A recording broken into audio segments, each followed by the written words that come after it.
Pick up their clothing, put it on.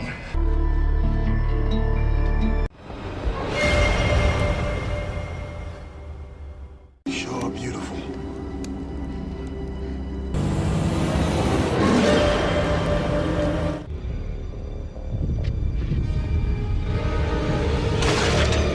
Halo semuanya, selamat datang kembali di channel Ruang Film, sebuah informasi untuk kalian penikmat konten spoiler.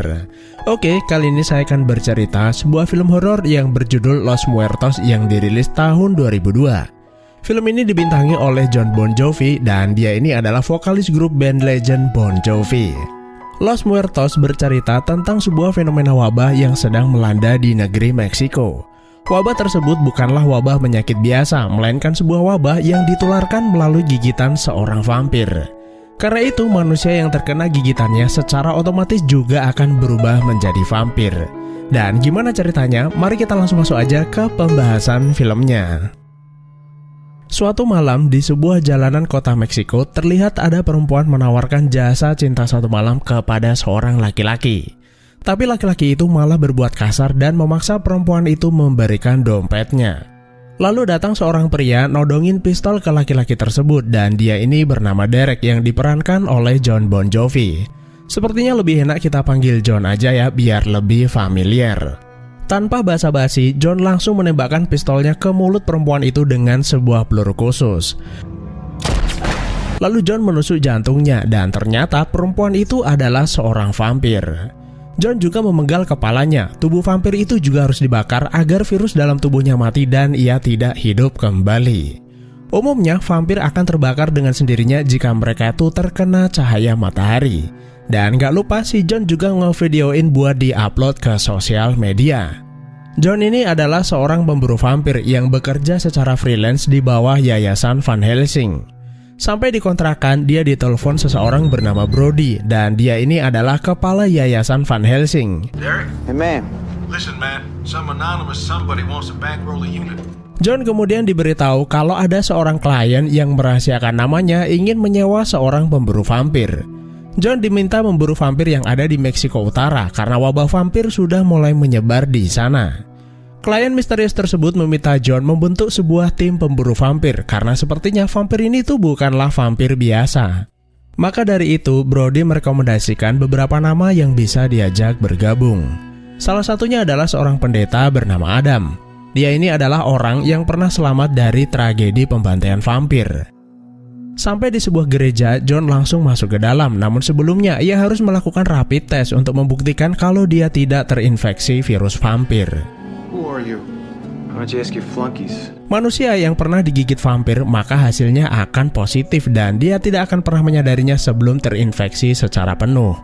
John kemudian bertanya apakah ia bisa bertemu dengan Adam, namun sayangnya pendeta yang dicari itu sudah meninggal. When?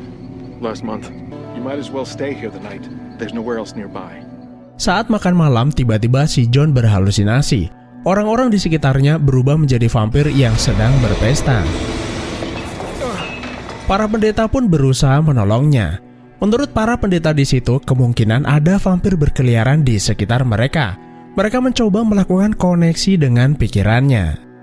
Sementara itu, di depan gereja terlihat seorang penjaga malam sedang berjaga sendirian. Lalu datang sekelompok vampir yang dipimpin vampir wanita bernama Una.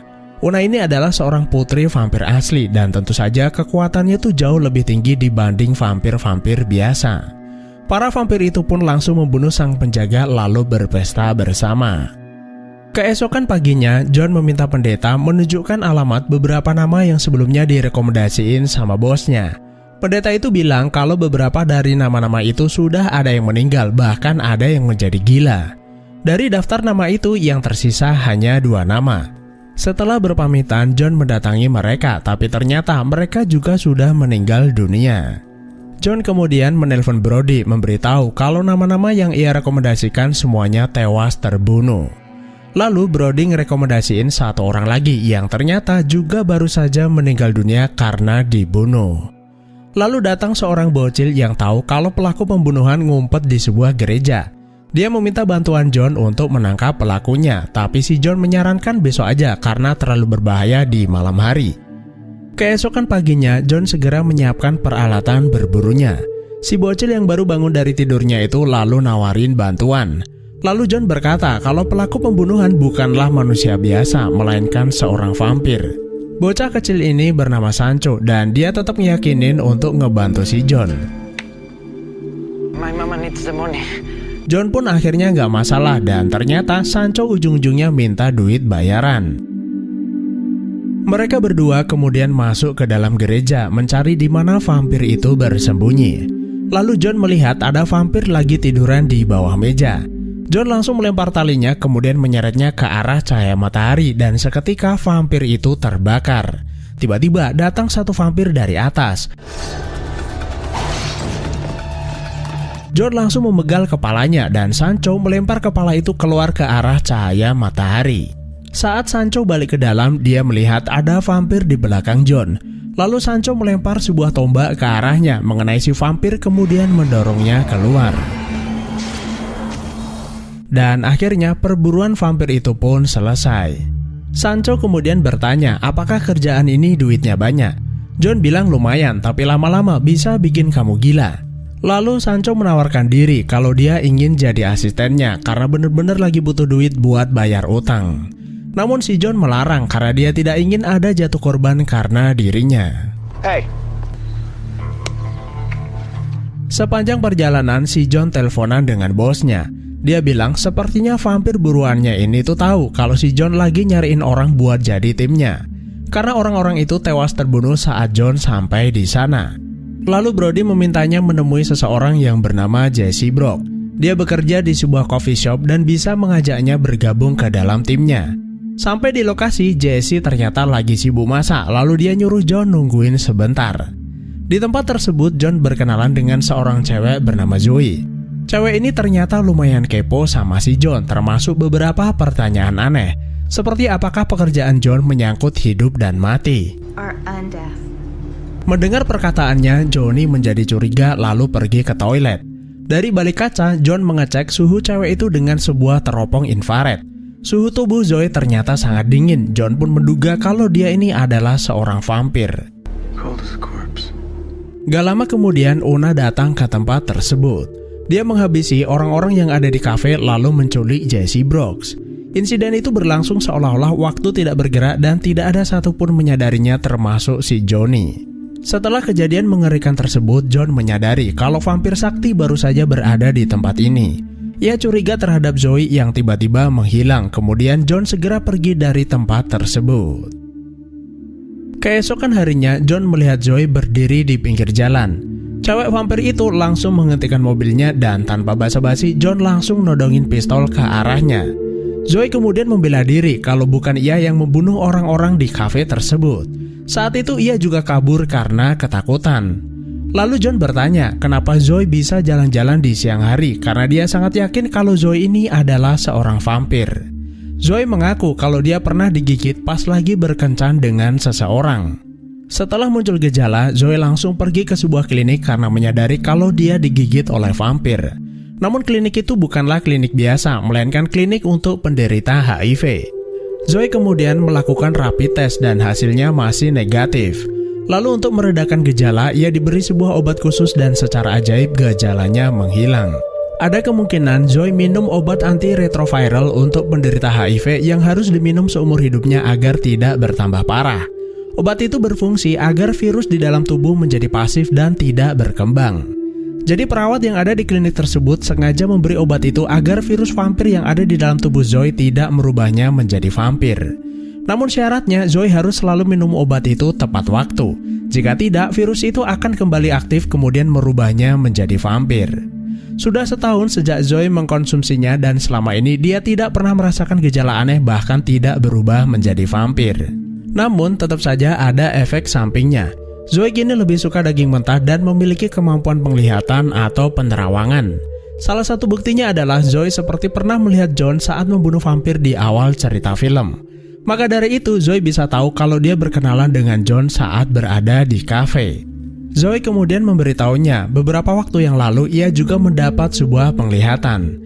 Telah terjadi pembantaian di sebuah gereja yang dilakukan oleh sekelompok vampir. John langsung punya firasat buruk lalu kembali ke gereja yang sebelumnya ia datangin. Dan ternyata benar telah terjadi pembantaian di sana. They destroyed us. Lalu muncul seorang pria berpakaian pendeta bilang kalau pembantaian itu dipimpin oleh seorang wanita vampir. Beruntung vampir-vampir itu tidak menemukan tempat persembunyiannya. Selain itu, si vampir sudah mendapat apa yang dia cari di gereja itu, yaitu salib hitam Berzier. Konon ceritanya, kalau vampir mendapatkan salib dan darah seorang pemburu vampir diiringi sebuah upacara ritual, maka si vampir itu bisa jalan-jalan di siang hari. Lalu pendeta itu bertanya, di mana tim yang lain? John berkata kalau semuanya telah tewas terbunuh dan John tidak tahu harus mencari orang di mana lagi. Pendeta itu kemudian nunjukin sebuah mobil van yang di dalamnya terdapat banyak peralatan berburu vampir yang sangat lengkap. Pendeta itu juga berkata kalau dia ini adalah pemburu vampir tapi masih epical glory. Menurut Zoe dan si pendeta, mereka bilang kalau vampir-vampir itu takut sama si John. Bagaimana kalau mereka bekerja sama untuk memburu si vampir? Lalu John menyadari kalau ada orang diam-diam menguping pembicaraan mereka yang ternyata adalah Sancho. What the hell are you doing here? Sancho kemudian nunjukin ke John sebuah surat kalau dia udah dapat izin dari ibunya. Dan akhirnya mau gak mau John membentuk timnya sendiri meskipun pesimis. Ya mau gimana lagi, timnya terdiri dari seorang bocil, cewek setengah vampir dan pendeta yang tidak berpengalaman. When you told Seren there's really no other choice. A loaf of bread. Setelah sampai di kota, John mendapat sebuah surat dari Brody yang isinya adalah surat keterangan kalau si John adalah seorang arkeolog. Karena di negeri Meksiko, pemburu vampir bukanlah sebuah profesi resmi. Brody juga memberi informasi kalau ada seseorang yang bisa gabung ke dalam timnya, yaitu seorang pria berkulit hitam yang bernama Ray. Malam harinya, mereka menunggu Ray di tempat yang telah ditentukan. Lalu ada seorang pria aneh mendatangi mereka yang ternyata adalah vampir. Hey man, got a light? Swear to God, you can smell it. Shit, yeah. Pria itu melakukan serangan, kemudian ada seseorang menembaknya yang ternyata adalah Ray. John sangat terkesan, vampir itu langsung mati hanya dalam sekali tembak. Roy kemudian berkata kalau ia menggunakan sebuah peluru khusus dan spesial, lalu mereka memenggal kepala vampir tersebut. Setelah itu, mereka bersama-sama melanjutkan perjalanan. Tiba-tiba, Zoe mendapat sebuah penglihatan. Dalam penglihatannya, diperlihatkan kalau si vampir wanita sedang melakukan sebuah ritual. Ritual itu dipimpin oleh seorang pendeta yang memegang salib Berzier. Di sana juga ada Jesse Brock, si pemburu vampir yang diculik untuk diambil darahnya. Namun ritual itu tidak berhasil karena si vampir masih kesakitan saat kena cahaya matahari. Karena itu Una sangat marah kemudian membunuh pendeta dan membakar Jesse Brock. Saat beristirahat, John memberi Zoe sebuah peta, kemudian memintanya untuk menerawang kira-kira di mana sarang vampir tersebut. Zoe kemudian memberitahu kalau sarangnya ada di kota Serena. Rodrigo juga berkata kalau di kota itu ada bekas pabrik gula yang terbengkalai dan ada kemungkinan di sanalah markas mereka. Mereka kemudian melanjutkan perjalanan lalu istirahat di sebuah tempat karena hari mulai gelap. Dan entah kenapa kalau di film-film orang-orang kalau lagi istirahat malah di tempat yang sepi dan bukannya di kota yang lebih ramai. Malam harinya saat lagi pada tidur, Una mendatangi mereka. Zoe yang gak bisa tidur diintipi sama Una lagi minum obat. Sebelumnya Una sudah menyadari kalau Zoe pernah terinfeksi, namun ia heran kenapa Zoe tidak berubah menjadi vampir. Nah dari situlah Una jadi ngerti ternyata obat itulah yang bikin Zoe bisa jalan-jalan di siang hari. Una berniat mencurinya, namun karena mobil itu adalah mobil anti-vampir, Una gak bisa menerobos masuk. Una kemudian mendatangi Ray yang lagi tidur di luar. Lalu dia menyamar menjadi seorang wanita cantik dan berpura-pura menangis di hadapannya. Come on, I won't hurt you. What's the matter? Somebody do something to you? El luto, mares de cielo. You're beautiful. Una berusaha memperdaya Ray kalau ia membutuhkan kehangatan. Ray sih nggak masalah, yang penting jangan minta bayaran. Karena Ray lengah, Una memanfaatkan kondisi itu lalu menggigitnya. Setelah itu, Una bersama kelompoknya pergi ke sebuah bar. Mereka membantai orang yang ada di tempat itu kemudian meminum darah mereka.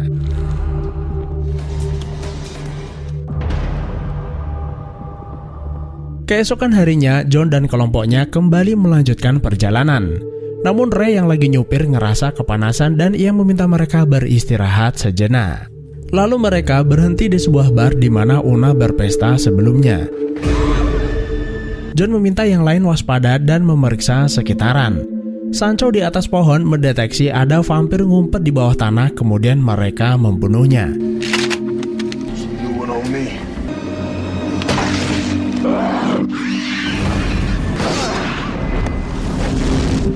John merasa kalau Una berusaha mengintimidasi kelompoknya. Masalah pun bertambah, ban mobil mereka bocor dan mereka terpaksa mengganti ban terlebih dahulu. Sesaat setelah mereka pergi, Una muncul dari dalam tanah dan ternyata sejak semalam Una dan kelompoknya sengaja bersembunyi seolah menunggu kedatangan mereka.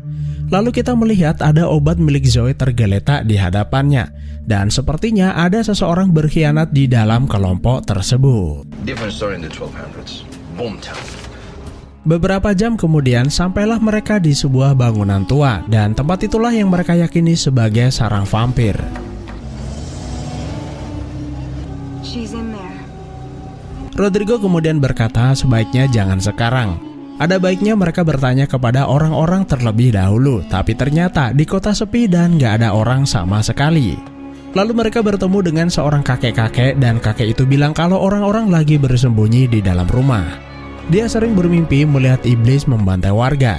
Kakek itu kemudian bercerita, suatu hari ada seorang gadis cantik yang lagi kelaparan diadopsi sama seseorang tapi keluarga itu malah menjadi aneh. Kemudian menghilang tanpa ada kabar sama sekali. Ada kemungkinan mereka saat ini tinggal di reruntuhan pabrik gula itu sesuai perkiraan Rodrigo. Karena itulah warga di sekitar menjadi takut untuk keluar di malam hari. I gotta find a doctor right now. Zoe tiba-tiba mendatangi mereka lalu berkata kalau obat miliknya hilang entah kemana. Lalu mereka buru-buru pergi ke klinik terdekat untuk mencari obat yang sama namun ternyata nggak ada. Mau nggak mau Zoe harus pergi ke kota Meksiko untuk mendapatkannya dan untungnya si kakek memberitahu kalau hari ini ada bis menuju kota Meksiko. Scene kemudian pindah ke markas vampir. Terlihat Una yang berhasil ngedapetin obat milik Zoe langsung menghisap habis obat tersebut. Karena efek dari obat itu, Una pun bisa jalan-jalan di siang hari. Di saat yang sama, terlihat Ray semakin kepanasan dan mungkin itu dikarenakan gigitan vampir mulai mempengaruhinya.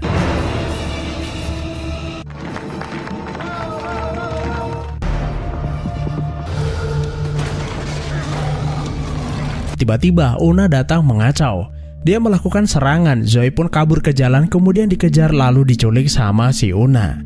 John dan teman-temannya pun heran kenapa vampir itu bisa keluar siang-siang. Lalu mereka segera pergi menuju markas Una untuk menyelamatkan Zoe. Di perjalanan, Rodrigo bilang mungkin ia minum obat milik Zoe, namun dari mana ia mendapatkannya. Setelah mereka sampai di sana, John menyadari pasti ada pengkhianat di antara mereka. There's one last little thing. So that means it had to be one of you. Saat sedang melakukan interogasi, datang si kakek memanasi Ray dan ternyata Ray sebentar lagi berubah menjadi vampir. Si kakek berkata kalau ia mengetahuinya melalui sebuah mimpi. Ray kemudian mengaku dan merasa bersalah atas perbuatannya. Malam itu Una berhasil memperdayainya karena tidak tahan terhadap godaan seorang vampir wanita. Ia sengaja membawa mereka ke bar di mana Una bersembunyi agar ia bisa mencuri obat milik Zoe kemudian memberikannya kepada Una. Namun di sisi lain, Ray menjadi tahu kalau Una adalah klien yang menyewa mereka selama ini. In fact, she set it up. She knows you're here. She's the client? Yeah. Dialah yang mengatur semua ini, termasuk alasan kenapa John diharuskan membentuk sebuah tim. Karena mungkin ada hubungannya dengan salib serta darah pemburu agar si vampir itu bisa jalan-jalan di siang hari. Scene kemudian pindah ke dalam sarang. Una berkata kalau obat milik Zoe sangat manjur, namun efeknya tuh hanya sebentar. Una kemudian berusaha menggigit Zoe, karena itu Zoe loncat ke bawah dan selamat karenanya. John kemudian bersama timnya dan si kakek masuk ke dalam untuk mencari Zoe. Serangan demi serangan ngagetin mereka. Tapi ternyata mereka udah nyiapin jebakan sebelumnya untuk menyeret vampir-vampir itu ke arah cahaya matahari.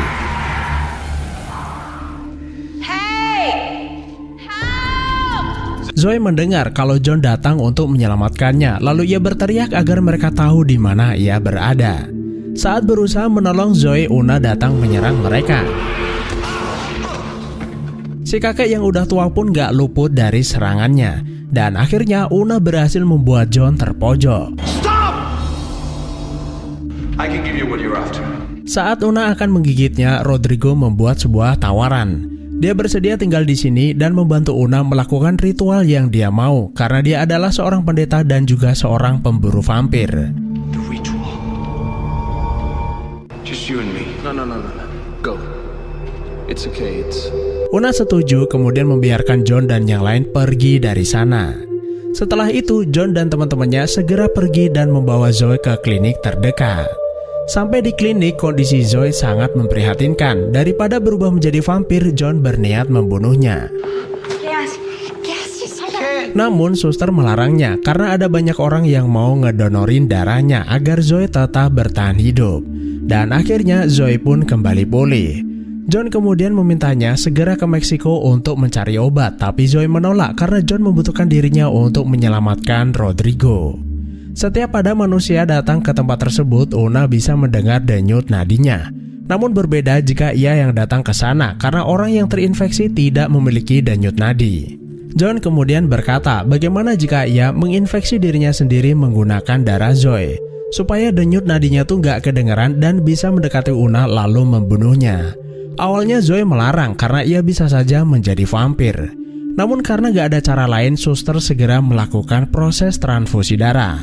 Setelah selesai, John merasakan sesuatu yang berbeda, sebuah sensasi yang sangat luar biasa menjadi vampir. Di saat yang sama, si kakek meninggal dunia. Hal itu membuat mereka semakin bersemangat untuk melakukan balas dendam.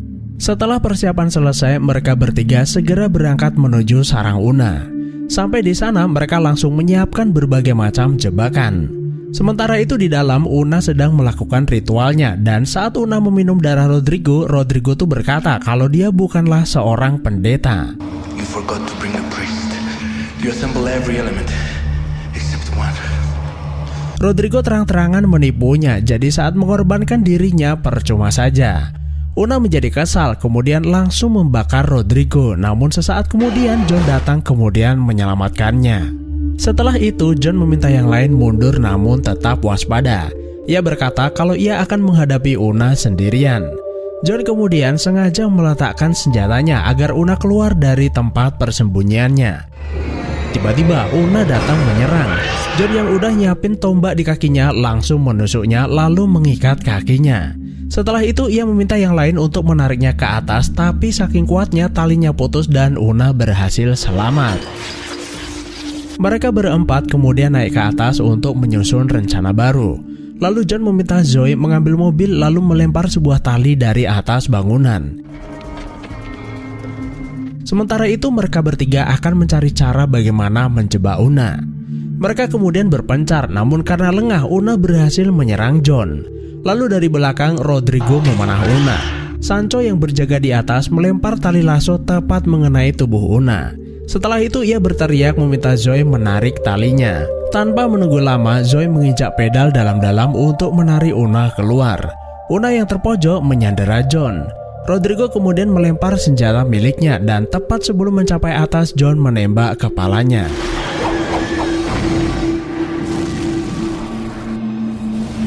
Cahaya matahari langsung membakar habis tubuhnya, namun jantungnya tuh masih berdenyut. Karena itu John langsung memakunya.